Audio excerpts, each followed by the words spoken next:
Karla skipped along the cobblestone path, her bright yellow backpack bouncing with every happy hop. She had just arrived in Switzerland with her family, and it was even more magical than the pictures in her books. The air was crisp and clean, and everywhere she looked, giant mountains with snowy white hats seemed to be saying hello.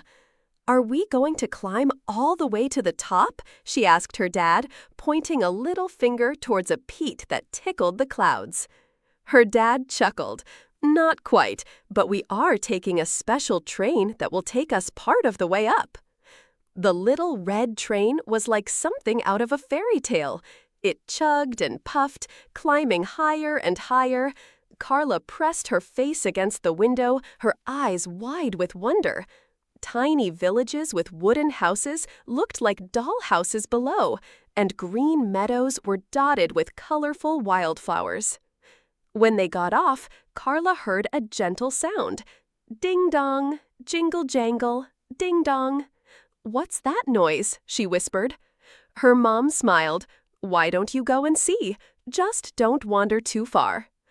Karla followed the musical sound over a small hill. There, she found a whole field of the friendliest-looking cows she had ever seen. They were big and gentle, with soft brown and white patches. Around each of their necks was a giant, shiny bell that made the lovely music. One cow came right up to the fence, her big, doughy eyes looking at Karla with curiosity. Karla reached out a hand and gently stroked her nose.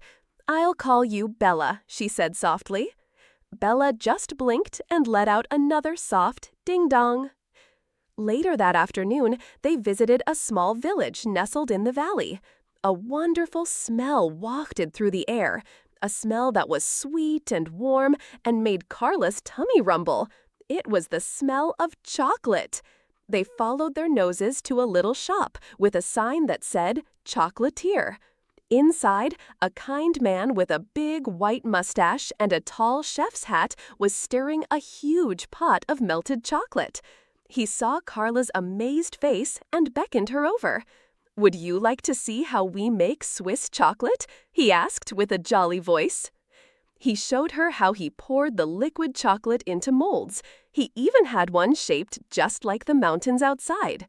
He let the chocolate cool, and then, with a little tap, a perfect chocolate mountain popped out.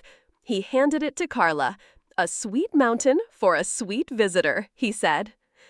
Karla sat on a bench outside the shop, nibbling on her chocolate mountain. She looked up at the real, giant, snow-covered mountains in front of her. She could still hear the faint ding-dong of Bella and her friends from the meadow. The taste of the chocolate, the sound of the bells, and the sight of the incredible Alps all mixed together in a perfect, happy moment.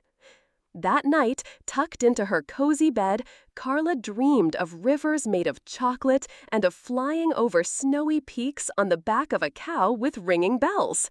She knew she would never forget her amazing Swiss adventure. If you enjoyed the story, please like the video and subscribe to the channel.